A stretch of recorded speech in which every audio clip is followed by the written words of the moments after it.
லூக்கா 17வது அதிகாரம் வந்து எனக்கு நிறைய சந்தேகங்கள் பொதுவாக முன்னாடி இருந்த ஒரு அதிகாரம். இன்னைக்கு கடவுளுடைய கிருபையினால் ஓரளவுக்கு வந்து புரிந்தது. உங்கள்கிட்டையும் சொல்கிறேன். டவுட் இருந்ததுன்னா நீங்கள் கூட கேட்கலாம். சரி, லூக்கா 17வது அதிகாரத்தில் வந்து மொத்தம் 37 வசனம் இருக்குது. முதல் 4 வசனங்கள் வந்து ஒரு பகுதி. முதல் வசனத்திலிருந்து பார்க்கலாம்.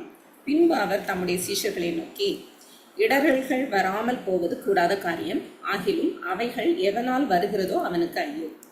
அவன் இந்த சிறுவரில் ஒருவனுக்கு இடரல் உண்டாக்குகிறதை பார்க்கிலும் அவனுடைய கழுத்தில் ஏந்திரக்கல் கட்டப்பட்டு அவன் சமுத்திரத்தில் தள்ளுண்டு போவது அவனுக்கு நலமாயிருக்கும். நம்ம 16வது அதிகாரத்தில் வந்து நம்ம வந்து பார்த்தோம், தேவன் கூறிய ஓமைகள் வந்து பார்த்தோம். எப்படி வந்து தேவன் அழைக்கிறார், இழந்து போனதை தேட வந்தார்னு சொல்லிட்டு 15வது அதிகாரத்தில் நம்ம சில ஓமைகள் பார்த்தோம். 16ல் அதனுடைய இலஸ்ட்ரேஷன் மாதிரி வந்து நம்ம பார்த்தோம். எப்படி வந்து வெளிச்சத்தின் பிள்ளைகள் புத்தி உள்ளவர்களாக இருக்கணும், அவர் நமக்கு கொடுத்துருக்கிற காரியங்களை, இந்த உலகத்தின் காரியங்களை வைத்து அவருடைய ராஜ்யத்தில் எப்படி காரியங்களை நம்ம வந்து செயல்படுத்தணும் அப்படின்னு சொல்லிட்டு வர்றாரு. அப்படி வரும்போது தான் வந்து பரிசேயர்கள் என்ன நினைக்கிறாங்கன்னா, நாங்கள்லாம் தேவனுடைய கட்டளைகளை கீழ்ப்படிந்து நடக்கிறோம், அதனால் நாங்கள் வந்து ரைச்சியஸ்ன்னு நினைக்கும்போது அதற்கு ஒரு ஓமையை சொல்லிட்டு பின்பு அப்படின்னு சொல்லி இந்த அதிகாரம் ஸ்டார்ட் ஆகுது. ஸோ அதனுடைய கண்டினியூட்டி தான் இது. பின்பு அவர் தம்முடைய சீஷர்களை நோக்கி இடரல்கள் வராமல் போகுது. அப்போ அதுக்கும் இதுக்கும் ஒரு லிங்க் இருக்கும்போது இடரல்கள் வராமல் போவது கூடாத காரியம் அப்படின்னு அவர் சொல்கிறார். அப்போ இடரல்கள் அப்படின்னு அவர் எதை இங்கே மீன் பண்ணுறாருங்கிறத நம்ம பார்க்கணும். இங்கே நம்ம பார்க்குறப்போ முந்தின அதிகாரத்தில் அவர் அவ்வளோ தெளிவாக சொல்லிட்டு வரும்போது பரிசேயர்கள் வந்து தங்களை நீதிமான்களாக காட்டுறாங்கன்னு சொல்லி நம்ம பார்க்குறோம். அப்போ இடரல்கள்னு இந்த இடத்துல அவர் மீன் பண்ணுறது என்ன அப்படின்னு சொன்னால், ஒருவனை வசனத்தை விட்டு இல்லை தேவனுடைய வார்த்தையை விட்டு இல்லை தேவனை விட்டு தள்ளுகிற ஒரு காரியம், அதுதான் இடரல். அப்போது இடரல்கள் வந்து இந்த உலகத்தில் வரும் அப்படின்னு சொல்லி சொல்லும்போது, இந்த உலகம் வந்து பிசாசினால் ஆளப்பட்டு வருகிறது. இல்லை உலகத்தின் மக்களும் சரி, இந்த பரிசேயர்கள் மாதிரி ஒரு சிலரும் சரி, உங்களை என்ன பண்ணுவாங்க அப்படின்னு சொன்னால் இடரல் அடைய செய்வாங்க. தேவனை விட்டு தூர போகும்படியா இயேசு கிறிஸ்துவை விசுவாசியாதபடிக்கு காரியங்களை அவங்க வந்து கொண்டு வருவாங்க அப்படிங்கிறது தான் அவர் சொல்கிறார். ஆகிலும் அவைகள் எவனால் வருகிறதோ அவனுக்கு ஐயோ. ஏன் அப்படின்னு சொல்லி நம்ம பார்க்கும்போது, இயேசு கிறிஸ்துவை விசுவாசியாதவன் தான் இயேசு கிறிஸ்துவை விசுவாசிக்கிற ஒருத்தன் இடத்துல வந்து பொய்யான உபதேசங்களை கூறி அவனை தேவனிடத்திலிருந்து பிரிக்கிறதுக்கு வகை பார்க்க முடியும். அப்போ இயேசு கிறிஸ்துவை விசுவாசிக்காதவங்க எல்லாருக்குமே என்னன்னா ஆக்கினை தீர்ப்பு உண்டு. அப்படிங்கிறப்ப அவங்களுக்கு ஐயோ. அதான் அவர் வந்து இந்த இடத்துல அவர் மீன் பண்ணார். அவன், அதாவது அந்த இடரல் உண்டாக்குகிறவன், இந்த சிறுவரில் ஒருவனுக்கு இடரல் உண்டாக்குகிறதை பார்க்கணும். அப்போ இந்த சிறுவரில் சொல்லும்போது அந்த இடத்துல அவர் சீஷர்கள்ட்ட பேசுகிறாரு. சீஷர்கள் மாத்திரமல்ல, அவர் அங்கே யாரையும் குறிப்பிடுகிறாரு அப்படின்னு சொன்னால், விசுவாசத்திலே தேவனிடத்துல இப்போ தான் வந்திருக்காங்க. ஏன்னா இயேசு கிறிஸ்து இந்த உலகத்துக்கு வந்திருக்கிறாரு, தன்னுடைய சத்திய வார்த்தையை சொல்லி கொண்டு இருக்கிறாரு. தன்னுடைய வார்த்தை எதை குறிக்குது அப்படின்னு தேவன் வந்து சொல்லியிருக்கிறாரோ அதை இவங்களுக்கு வெளிப்படுத்தி காட்டிட்டு இருக்கிறாரு. அப்படி வெளிப்படுத்தி காட்டுற வேளையில் இவங்க வந்து ஸ்ட்ராங்காக, ஏன்னா இவங்க அடுத்து ஊழியத்திற்குலாம் செல்ல போகிறாங்க. அப்படி போகும்போது இவங்க வந்து என்ன நினச்சிடக்கூடாதுன்னா, நாங்கள்லாம் வந்து பரிசுத்தமானவர்கள் அப்படின்னு சொல்லி, தாங்க நீதிமான்கள் அப்படின்னு சொல்லி இடர்கள் உண்டாக்குறவர்களாக இருந்துடக்கூடாது. அதே போல் மற்றவர்கள் இடர்கள் உண்டாக்கும் போது ஸ்ட்ராங்காகவும் இருக்கணும். அந்த இடத்துல வந்து இதை அவர் குறிக்கிறார், யார்? இயேசு கிறிஸ்து. அப்போ அவர் சொல்கிறாரு, அந்த மாதிரி இடர்கள் உண்டாக்குகிறவன் வந்து அவன் இல்லாமல் போவதே நல்லது அப்படிங்கிறது தான். கழுத்தில் ஏந்திரக்கல் கட்டப்பட்டு அவன் சமுத்திரத்தில் தழுந்து போவது அவனுக்கு நலமாக இருக்கும். இது யூதர்களுக்குள்ள சொல்லுகிற ஒரு சென்டென்ஸ். ஸோ அதை வந்து இயேசு கிறிஸ்து சொல்கிறார். அடுத்து 3 நாளில் அடுத்து என்ன வராரு அப்படின்னா, உங்களை குறித்து எச்சரிக்கையாயிருங்க. ஸோ ஃபஸ்ட்டு இடரல் உண்டாக்குகிறவன் ஒருவன் இருக்கிறான். அவன் வந்து உங்களை இடரலடைய பண்ணாமல் இருக்கணும். சிறியர் அப்படின்னு சொல்லும்போது விசுவாசத்திலே அப்போ தான் ஸ்டார்ட் பண்ணி இருக்கிறாங்க சீஷர்கள், அவங்களே போல உள்ளவர்கள் அப்படின்னு நம்ம பார்ப்போம். இப்போ இயேசு கிறிஸ்து சொல்கிறாரு, உங்களையும் குறித்து நீங்கள் எச்சரிக்கையாக இருங்க அப்படின்னு சொல்லி. அப்போ நம்ம அதை வாசிக்கும் போது நம்மளையும் குறித்து நம்ம அதை பார்க்கணும். உன் சகோதரன் உனக்கு விரோதமாய் குற்றம் செய்தால் அவனை கடிந்து கொள். உன் சகோதரன் வந்து உனக்கு விரோதமாய் வந்து குற்றம் செய்தால் கடிந்து கொள். அவன் மனஸ்தாபப்பட்டால் அவனுக்கு மன்னிப்பாயாக. இப்போ சகோதரன் அப்படின்னு சொல்லி சொல்லும்போது இஸ்ரவேல் என்னும் சபையே அவர் வந்து சொல்கிறாரு. நம்ம வந்து கிறிஸ்தவர்கள், தேவனுடைய ராஜ்யத்துக்குள்ளே இருக்கிறவர்கள் எல்லாரும் வந்து சகோதரர்கள் தான். அப்போ ஃபர்ஸ்ட் வந்து அவன் உனக்கு விரோதமாக ஏதோ பண்ணுறான்னா டேரெக்டாக அவன்கிட்ட வந்து இது தவறுன்னு நீ கடிந்து கொள்.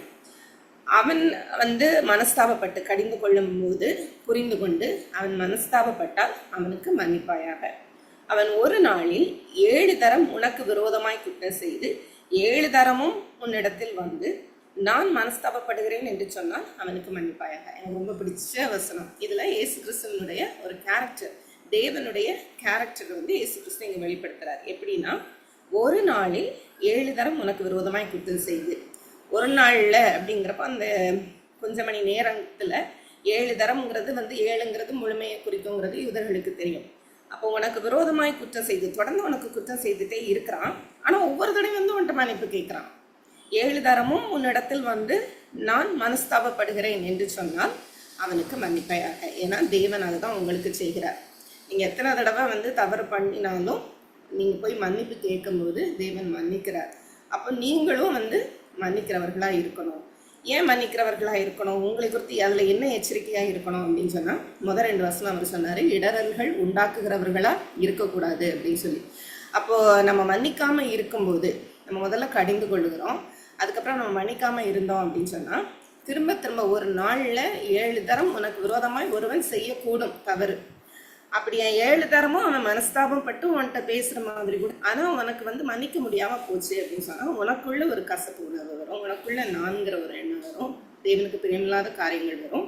அப்போ உன்னை பார்க்கிற போது அந்த சகோதரன் இடரல் அடைய வாய்ப்பு இருக்குது. நீனே இடரல் உண்டாக்குகிற ஒருவனாய் மாறக்கூடும். இயேசு கிறிஸ்துவை விட்டு தள்ளி ஒரு விசுவாசி போகிறதற்கு நான் எப்போ காரணமாக இருப்பேன் அப்படின்னா, நான் மன்னிக்காமல் என் மனதுக்குள்ளே கசப்புணர்வை வைத்துக்கொண்டு நான் இருப்பேன் அப்படின்னு சொன்னால் நான் இடரல் உண்டாக்குகிறவனாக இருப்பேன். அப்போ நான் வந்து ஆக்கினை தீர்ப்புக்கு பாத்திரவனாக இருப்பேன். ஏன்னா நான் வந்து தேவனுடைய பிள்ளையே இல்லை, அன்பு எனக்குள்ளே இராவிட்டார். அதுதான் இயேசு கிறிஸ்துவின்னு சொல்கிறார். அப்போ அந்த 1, 2, 3, 4 வசனங்களில் அழகாக அவர் வந்து மற்றவர்களை குறித்தும் பேசுகிறாரு, நம்மளை குறித்தும் நம்ம எச்சரிக்கையாக இருக்கணும். ஏன்னா மற்றவங்க தான் அப்படி அப்படின்னு நினச்சிட்டு நம்மளை வந்து நம்ம டெஸ்ட் பண்ணாமல் இருந்துடக்கூடாது. நம்மளும் அநேக நேரத்தில் வந்து மன்னிக்கிறதற்கு தவறி விடுகிறோங்கிறத நம்மளை குறித்து நம்ம டெஸ்ட் பண்ணி ரொம்ப எச்சரிக்கையாக மன்னிக்கிறதுக்கு ரெடியாக இருக்கணும். அப்படி நம்ம மன்னிக்கும் போது தான் தேவனிடத்தில் மன்னிப்பு கேட்கறதற்கு நம்மளுக்கு ஒரு தகுதியே உண்டு. தேவன் எப்போ வேணாலும் நம்ம போய் மன்னிப்பு கேட்கலாம், அவர் வந்து அலோவ் பண்ணுறாரு அதை. ஆனால் நம்ம மன்னிக்காமல் நான் தேவனுடைய பிள்ளை அப்படிங்கிற ஒரு அங்கீகாரத்தோடு அவர் முன்னாடி போய் மன்னிப்பு கேட்க தகுதியற்றவர்களாக இருப்போம். அடுத்து 5லிருந்து 10 வரைக்கும் ஒரு பகுதி. அப்பொழுது அப்போஸ்தலர் கர்த்தரை நோக்கி எங்கள் விசுவாசத்தை வர்த்திக்க பண்ண வேண்டும் என்றார்கள். இப்போ இப்படி வந்துட்டு இருக்கும்போது எதுக்கு தெரியும் விசுவாசத்தை வர்த்திக்க பண்ணணும்? ஏன்னா அவர் வந்து பாவ மன்னிப்பு சாதாரண காரியங்கள், நடைமுறை வாழ்க்கையில் நடக்கிற காரியங்களை மனஸ்தாபப்படும்போது மன்னிக்கணும் அப்படின்னு சொல்லும்போது திடீர்னு இந்த இடத்துல ஏன் அந்த அப்போஸ்தலருங்கிறப்போ சீஷர்கள் இருக்கிற அந்த 12 பேர் அவங்க கர்த்தரை நோக்கி எங்கள் விசுவாசத்தை வர்த்திக்க பண்ணணும். ஸோ அவங்களுக்கு வந்து தெரிகிறது இது எங்களால் கூடாத ஒரு காரியம். அப்போ மேபி வந்து நாங்கள் இன்னும் விசுவாசத்தில் வளர்ந்துருந்தோம், ஆனால் எங்களால் இன்னும் மன்னிக்க முடியும் அப்படிங்கிற ஒரு எண்ணத்தில் அவங்க வந்து கேட்குறாங்க. அப்போ எங்கள் விசுவாசத்தை வர்த்திக்க பண்ண வேண்டும் அப்படின்னு சொன்னோடனே கர்த்தர் சொல்கிறாரு, கடுகு விதையளவு விசுவாசம் உங்களுக்கு உண்டாயிருந்தால் நீங்கள் இந்த காட்டத்தி மரத்தை நோக்கி நீ வேரோடே பிடுங்குண்டு கடலிலே நடப்படுவாயாக என்று சொல்ல அது உங்களுக்கு கீழ்ப்படியும் அப்படின்னு சொல்லி. இப்போ இதில் வந்து 2 சொல்லியிருக்கிறார், கடுகு விதை அளவு விசுவாசம், இன்னொன்று காட்டத்தி மரம். அப்போ அந்த 2 என்ன, அவங்களுடைய ட்ரெடிஷனில் அந்த 2 வந்து எப்படி அவங்க வச்சுருந்தாங்க அப்படிங்கிறத நம்ம பார்க்கணும். ஏற்கனவே கடுகு விதை பற்றி உங்களுக்கு தெரிஞ்சிருக்கும்னு நினைக்கிறேன். கடுகு விதை அப்படிங்கிறது வந்து நானே வந்து சொல்லியிருக்கிறேன். அந்த இஸ்ரவேல் விவசாயிகள் என்ன பண்ணுவாங்க அப்படின்னா, அந்த கடுகு விதையை வந்து நல்ல ஒரு தோட்டத்துக்குள்ளே விழுந்துடாமல் பாதுகாப்பாங்க. ஏன் அப்படின்னு சொல்லி பார்த்துக்கொள்வாங்க. ஏன் அப்படின்னு சொன்னால் அது வந்து ஒரு களை போன்றது, கடன்னு சொல்லி அதனுடைய ரூட்ஸ் வந்து எல்லா இடமும் ஸ்ப்ரெட் ஆகும். அதனால இது வந்து என்ன பண்ணோம் அப்படின்னு சொன்னால் மற்ற பிளான்ஸுக்குரிய நீரெல்லாம் வந்து அது எடுத்துக்கொள்ளும். அதனால அது ஒரு களை போல வளரும். இது வந்து கடுகு வந்து விதை சின்னதாக இருந்தால் அந்த ரூட் ஸ்ப்ரெட் ஆகிற ஏரியா வந்து ரொம்ப வாஸ்ட்டாக இருக்கும் அப்படிங்கிறது நம்மளுக்கு தெரியும். காட்டத்தி மரம் அப்படிங்கிறது என்ன அப்படின்னா, அதனுடைய ரூட்ஸ் வந்து ரொம்ப பின்னப்பட்டு ரொம்ப ஆழமாக போய் அது வந்து எத்தனையோ 100 வருடங்களுக்கு வந்து அந்த மரம் அப்படியே வந்து நிற்கும், அழிந்து போகாது. அப்போ அது எதை குறிக்குது அப்படின்னு சொன்னால், டேங்கிள்டு ரூட்டெல்லாம் வந்து பின்னப்பட்டு ரொம்ப ஆழமாக இருக்குது அப்படின்னா, வேறு ஆழமாக இருக்கும்போது அந்த மரம் வந்து ரொம்ப ஸ்ட்ராங்காக நிற்கிறது நம்ம பார்க்குறோம். இந்த காட்டத்தி மரத்தை வந்து பிடுங்கிறது இல்லை எடுக்கிறது நிலத்துல இருந்து அப்படிங்கிறது வந்து கூடாத காரியம். அப்போ அதை தான் வந்து தேவன் இங்கே ஒப்பிடுகிறார். எப்படின்னு சொன்னால், கடுகு விதை அளவு விசுவாசம், ஒரு சிறு விசுவாசம். நம்மலாம் சண்டே கிளாஸில் படிச்சிருப்போம், ஒரு சின்ன ஒரு விசுவாசம் இருந்தால் போதும் அப்படின்னு சொல்லி அதையும் நம்ம எடுத்துக்கலாம். ஆனால் இதில் கொடுத்துருக்கிற ஒரு அர்த்தம் என்ன அப்படின்னு சொன்னால், அந்த விசுவாசம் என்ன பண்ணுது அப்படின்னு சொன்னால், அந்த ஒரு ரூல்ஸ் எப்படி ஸ்ப்ரெட் ஆகுதுன்னா, அதாவது மன்னிக்கிறதற்கு உரிய அந்த ஒரு காரியத்தில் தான் இது கண்டினியூ ஆகுது. ஸோ நம்ம அதை மைண்டில் வச்சு பார்க்கும்போது எப்படி நம்ம மன்னிக்க முடியும்? நம்மளுடைய விசுவாசம் வந்து வர்த்திக்கப்பட்டுச்சுன்னா மன்னிக்க முடியும் சீஷர்கள் நினச்சி அவங்க கேட்குறாங்க. ஒருவேளை அந்த ஒரு பலத்தினால நம்ம வந்து மற்றவங்கள மன்னிக்க முடியும், நம்மளால மன்னிக்க முடியாது, அது கஷ்டம், ஹியூமன்ஸ்க்கு வந்து இட்ஸ் இம்பாசிபிள் அப்படின்னு அவங்க யோசிக்கிறாங்க. அப்போது இயேசு கிறிஸ்து சொல்கிறாரு, இல்லை, கடுகு விதை அளவு விசுவாசம் உங்களுக்கு இருந்தால் போதும். அந்த அளவு சின்ன சைஸில் அது இருந்தால் போதும். அதனுடைய வேர் என்ன பண்ணும் அப்படின்னா, அந்த காட்டத்தி மரத்தையே பிடுங்கிறோம் அப்படின்னு சொல்லி சொல்கிறார். அப்போ அது எதை குறிக்குது? ஒரு காட்டத்தி மரத்தை பிடுங்க முடியாது, அதை எடுத்து சமுத்திரத்தில் போய் நடவும் முடியாது. அது ஒரு ஹியூமனால் நினச்சி பார்க்க முடியாத ஒரு காரியம். ஆனால் தேவனுடைய வல்லமை எப்படிப்பட்டது, தேவனிடத்தில் நீங்கள் வைக்கிற விசுவாசம், ஒரு சிறு அளவு விசுவாசம் எப்படிப்பட்டதுன்னா, அந்த கடுகினுடைய தன்மை என்ன அப்படின்னு சொன்னால், அது அந்த அளவுக்கு ஸ்ப்ரெட் ஆகி எப்பேற்பட்ட ஒரு வேராக இருந்தாலும். அப்போ இந்த இடத்துல வேறுங்கிறது என்ன? மன்னிக்க முடியாத ஒரு தன்மை, ஒரு கசப்பு, ஒரு பொறாமை, பெருமை, இந்த மாதிரி ஒரு காரியங்கள் இருக்கும்போது, அன்பு இல்லாமல் இந்த காரியங்கள்லாம் இருக்கும்போது உங்களுக்கு இருக்கிற இந்த விசுவாசமே போதும். இந்த விசுவாசம் என்ன பண்ணும் அப்படின்னு சொன்னால், தேவனுடைய வல்லமையை உங்களுடைய வாழ்க்கையில் காமிக்கும், உங்களால் மற்றவர்களை மன்னிக்க முடியும். அதுதான் வந்து இதில் அவர் சொல்கிறார். அப்போ உங்களில் ஒருவனுடைய ஊழியக்காரன் உழுது அல்லது மந்தை மேய்த்து சொல்லிட்டு அடுத்த ஒரு ஊமைக்கு வரார். இதுக்கும் அதுக்கும் என்ன சம்பந்தம்? இந்த இடத்துல நம்ம பார்க்கும்போது ஒரு சர்வெண்ட், ஒரு ஊழியக்காரனை பற்றி வந்து, ஒரு அடிமையை பற்றி இயேசு கிறிஸ்து ஒரு ஊமை என்று சொல்கிறார். அப்போ இது எப்படி எது கூட லிங்க் ஆகுது அப்படின்னா, இப்போ அவர் என்ன சொல்ல வர்றாரு, உங்களுக்கு மன்னிக்க முடிகிறதுக்கு நீங்கள் விசுவாசம் நிறைய வேணும்னு நினைக்கிறீங்க. அப்படி இல்லை, கடுகு விதை அளவு இருந்தால் போதும். ஏன்னா தேவனுடைய வல்லமை, தேவனுடைய அன்பு அதில் விளங்குகிறது. அதனால் எல்லா கசப்பான காரியங்களும் உங்களுடைய இருதயத்திலிருந்து போயிடும். ஆனால் அந்த நேரத்தில் நீங்கள் என்ன நினச்சிடக்கூடாது அப்படின்னு சொன்னால், பாரு, நான் எவ்வளோ பரிசுத்தமாக இருக்கிறேன், என்னால் மற்றவங்களை மன்னிக்க முடியுது, அவங்களால இது செய்யவே முடியல, நான் தேவனுக்குள்ளே இருக்கிறதுனால நான் வந்து இவ்வளோ தூரம் இருக்கிறேன்னு சொல்லி அந்த நானுங்கிற ஒரு பெருமை வருகிறதுக்கு ஒரு சின்ன ஒரு நூலிலை போன்ற ஒரு காரியம்தான். அப்போ அந்த இடத்துல நம்ம பெருமைப்பற்றக்கூடாதுங்கிற அந்த மனிதனுடைய இருதயத்தை குறித்து அறிந்த தேவன் சீஷர்களுக்கு அடுத்த பாயிண்ட், நீங்கள் அடுத்து எங்கே போவீங்கன்னா அதுக்கு தான் போவீங்க, நான் இவ்வளோ செய்கிறேன் அப்படின்னு. அங்கேயும் நீங்கள் எப்படி இருப்பீங்கன்னா பரிசேயர்களை போல இருப்பீங்க. ஏன்னா முந்தின அதிகாரத்தில் பரிசேயன் அப்படி தான் இருக்கிறத நம்ம வந்து பார்க்கிறோம்.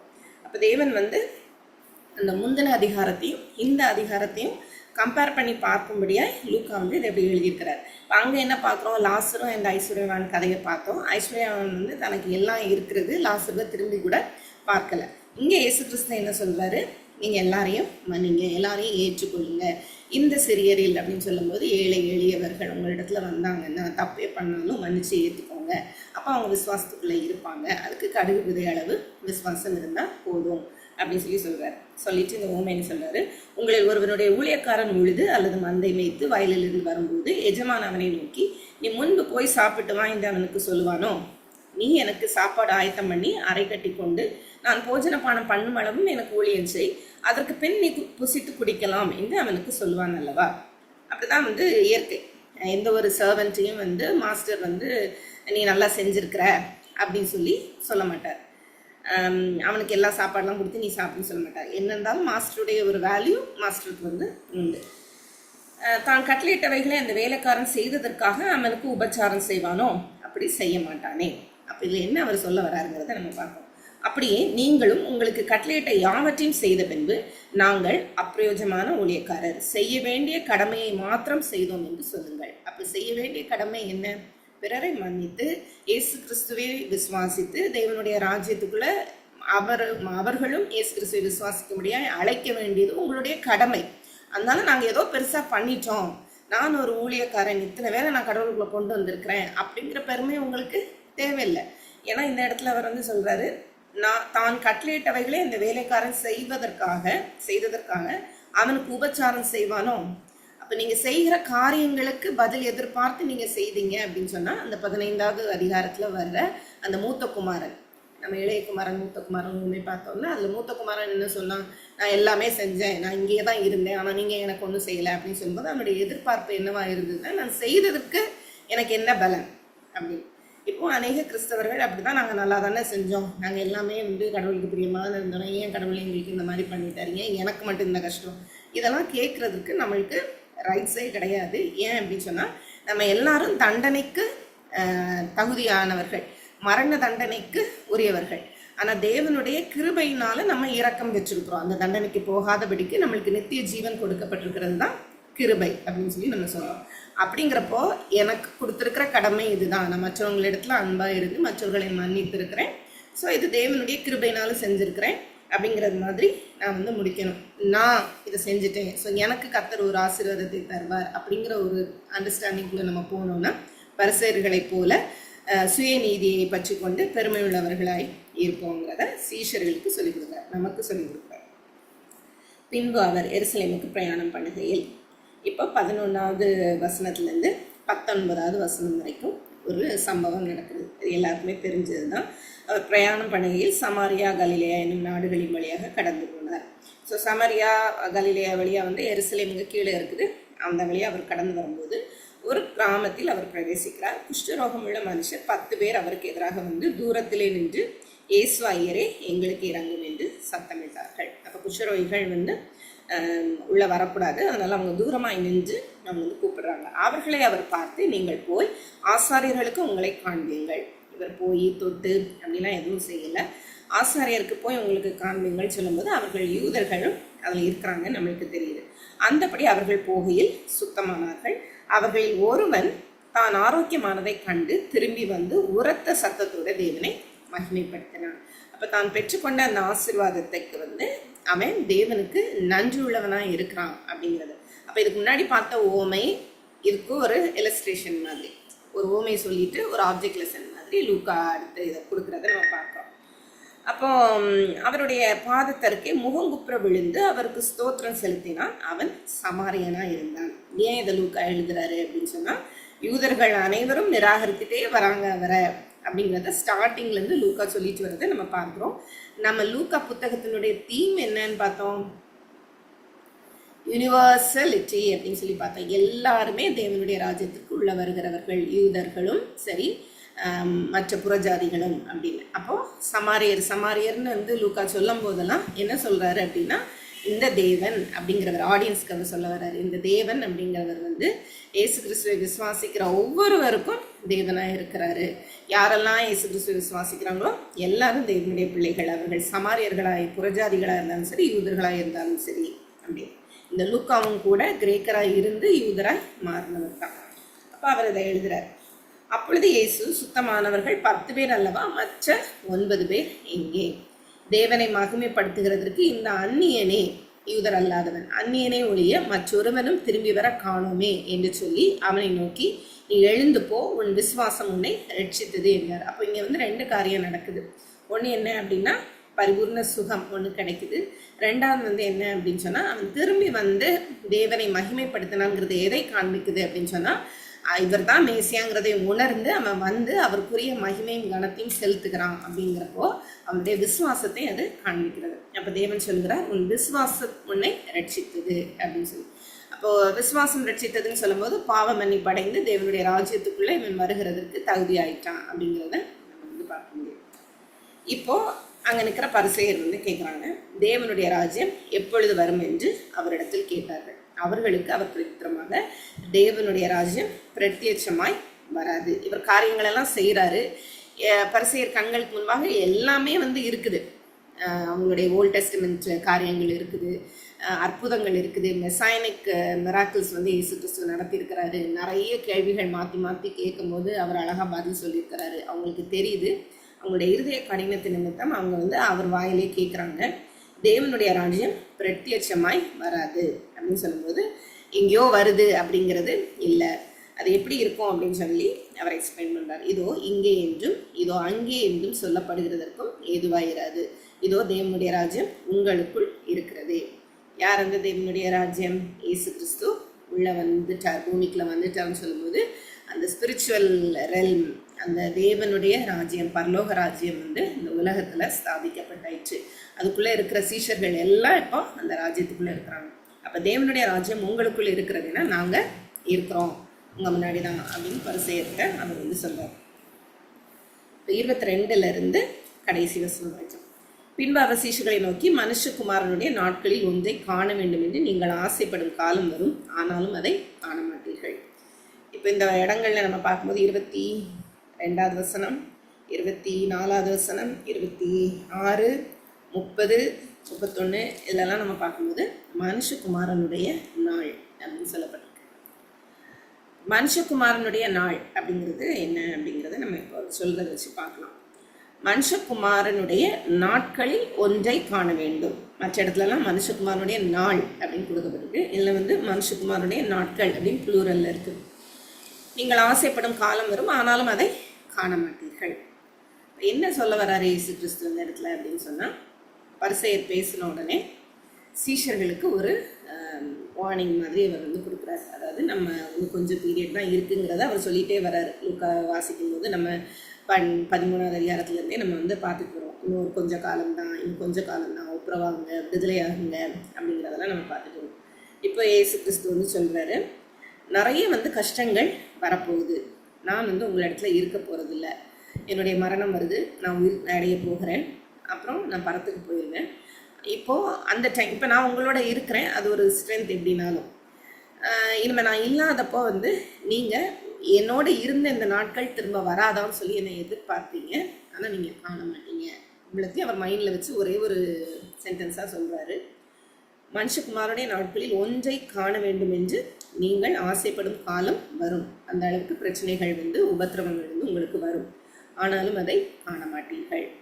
இதோ இங்கே என்றும் இதோ அங்கே என்றும் சிலர் உங்களிடத்தில் சொல்லுவார்கள், நீங்களோ போகாமலும் பின்தொடராமலும் இருங்கள். அதாவது இயேசு கிறிஸ்து அங்கே இருக்கிறாரு, இங்கே இருக்கிறாரு அப்படின்னு வந்து உங்களுக்கு சொல்லுவாங்க. ஏன்னா அது உயிர் தெழுந்ததுக்கப்புறம் நடக்கக்கூடிய ஒரு காரியம்.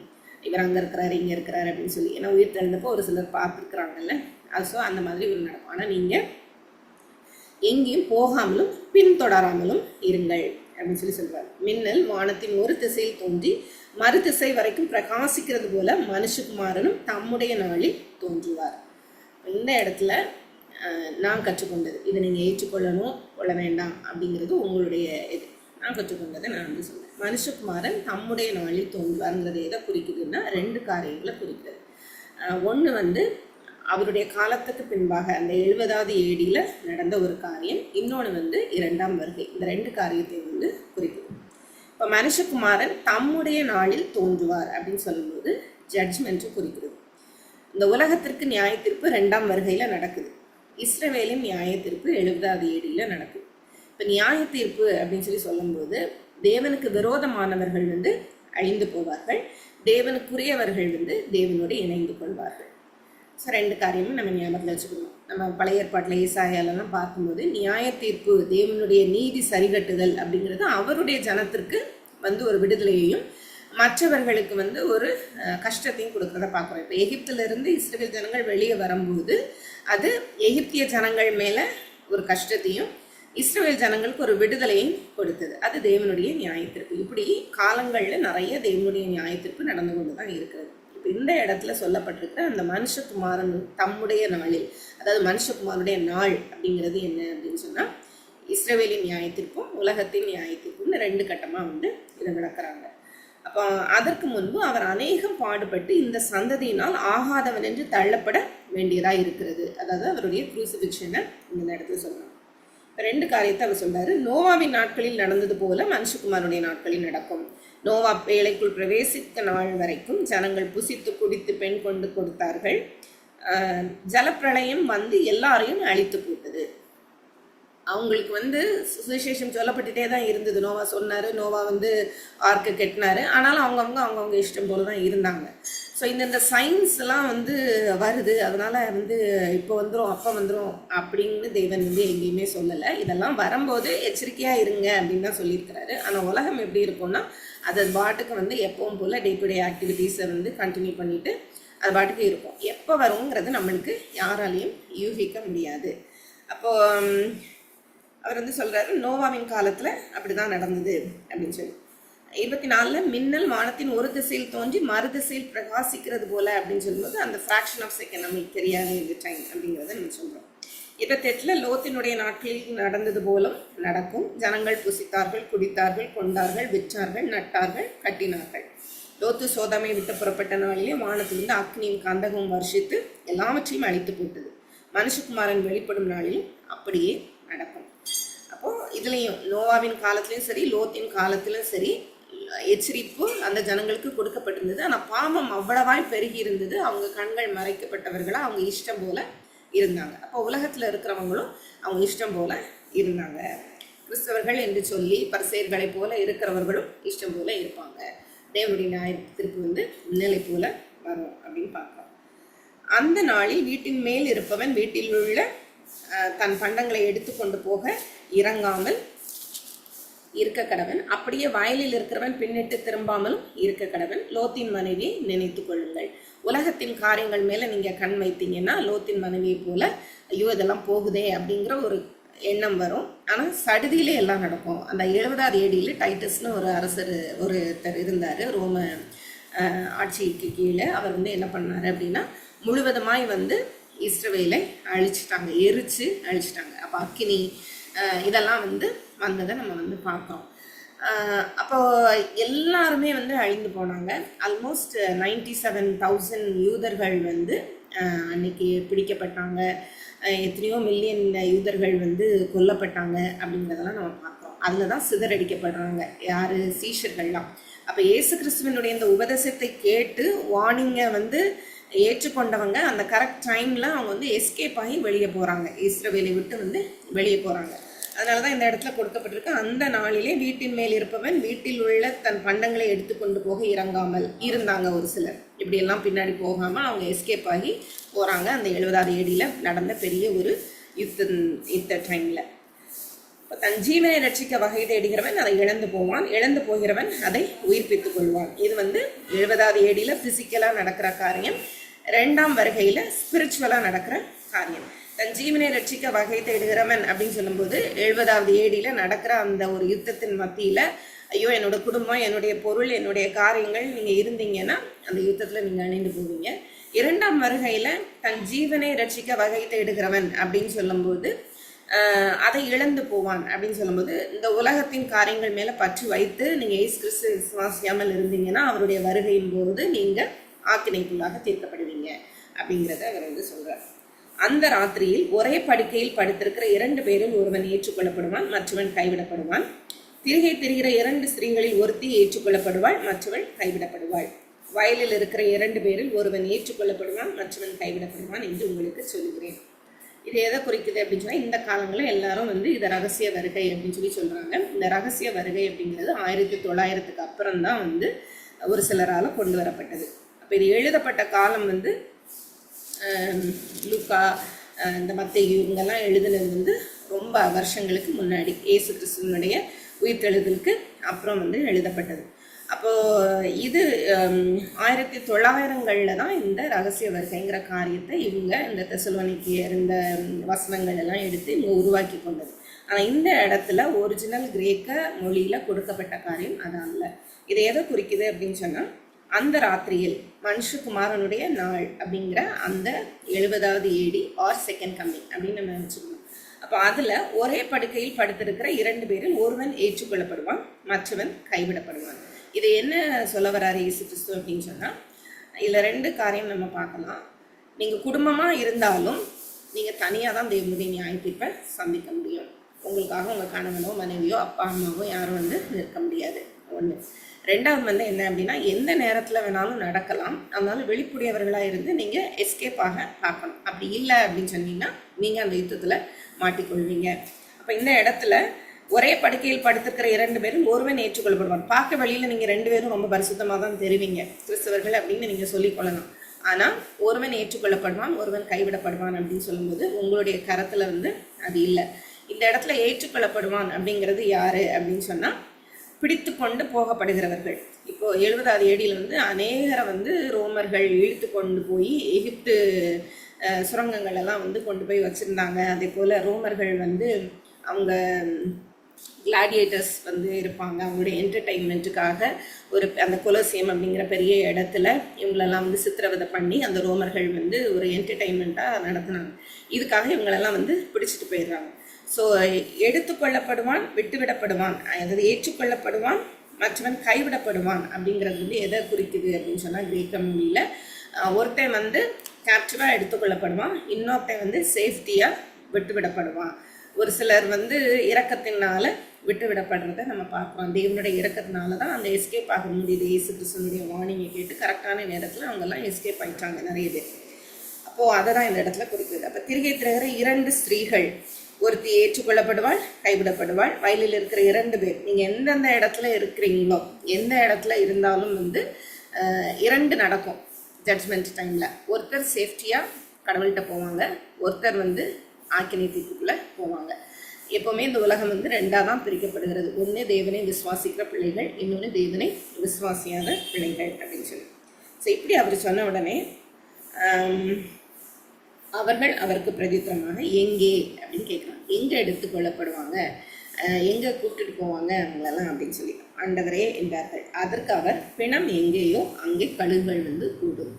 பிணம் எங்கேயோ கழுகுகள் வந்து கூடும் அப்படிங்கிறப்போ இயேசு கிறிஸ்துவனுடைய பதில் எப்பவுமே வந்து புரியாத ஒரு புதிராக இருக்கலாம். ஆனால் இந்த இடத்துல கழுகு அப்படிங்கிறது ரோமருடைய அந்த கொடிகளில் இருக்கிற ஒரு பறவை, அவங்களுடைய ஒரு சிம்பல், எம்பளம் அது. அப்போது அந்த கழுகு, அதாவது பிணம் எங்கேயோ அங்கே கழுகுகள் வந்து கூடும் அப்படின்னு சொல்லும்போது இது எதை குறிக்குது அப்படின்னா, ஒன்று the spiritual death of the land Israel. Israel வந்து இயேசு கிறிஸ்துவை விசுவாசியாதபடிக்கு மறைத்து போய் இருக்கிறது. யார் இந்த இஸ்ரேல் மேலே வரப்போகிறா நியாயத்திற்பின் நாளில் அப்படின்னு சொன்னால், இந்த கழுகு கூடும் அப்படின்னு சொல்லும்போது ரோமர்கள் வந்து அவங்கள அழிக்க போகிறாங்க அப்படிங்கிறத ஒன்று சொல்கிறார். அப்போ ரோமர்கள் எடுத்துகிட்டு போயிடுவாங்க. எங்கே அப்படின்னு கேட்கும்போது, பிணம் எங்கேயோ அங்கே கழுகுகள் கூடும் அப்படின்னு சொல்லும்போது, நீங்கள் உயிரற்றவர்களாக இருந்தீங்க அப்படின்னு சொன்னால், தேவனை அறியாதவர்களாக, இயேசு கிறிஸ்துவை விசுவாசியாதவர்களாக நீங்கள் இருந்தீங்க அப்படின்னு சொன்னால், நீங்கள் அந்த கழுகுனால் எடுத்துக்கொள்ளப்படுவீங்க, நீங்கள் அழிந்து போவீங்க அப்படிங்கிறது வந்து அவர் சொல்கிறார். அப்போ ஒரு இடத்துல பிணம் இருக்குங்கிறது எப்படி தெரியும் அப்படின்னு சொன்னால், கழுகு நிறைய வானத்தில் சுற்றுது அப்படின்னு சொன்னால் அந்த இடத்துல ஏதோ கிடக்குது அப்படிங்கிறத நம்ம புரிந்து கொள்ளலாம். அப்போது இந்த இடத்துல இப்போ ரோமர்கள் உங்களுக்கு அகெயின்ஸ்டாக எல்லாரும் வர்றாங்க அப்படின்னா நீங்கள் உயிரற்றவர்களாக இருக்கிறீங்க. அப்போ உங்களுக்கு காலம் கொஞ்சம்தான், விசுவாசிங்க அப்படிங்கிறத இயேசு கிறிஸ்து இந்த இடத்துல சொல்கிறார். ரொம்ப அருமையான ஒரு பகுதி. எச்சரிப்பின் காரியத்தை தேவன் தன்னுடைய சீஷர்களுக்கு சொல்கிறார். எப்படி உங்களுக்கு இடரல் வரும், நீங்கள் எப்படி இடரலாய் மாற வாய்ப்பு இருக்கிறது, அதனால் நம்ம எவ்வளோ ஜாக்கிரதையாக இருக்கணும். உங்களுக்குள்ளே பெருமை வரலாம், அப்போ பெருமை வரக்கூடாது. நீங்கள் மற்றவர்களை மன்னிக்காமல் போய் உங்களுக்குள்ளே ஒரு வைராக்கியம் வரலாம், அது வரக்கூடாது. தேவனிடத்துல எந்த அளவுக்கு நீங்கள் வந்து பிரியமாக இருக்கணும் அப்படிங்கிறத வந்து எவ்வளோ தூரத்துக்கு தேவன் தான் எல்லாம் அப்படிங்கிறத நீங்கள் வந்து வைத்து கொள்ளணும் அப்படிங்கிறத இயேசு கிறிஸ்து வந்து இந்த இடத்துல அழகாக சொல்கிறார். ஸோ அவ்வளோதான்.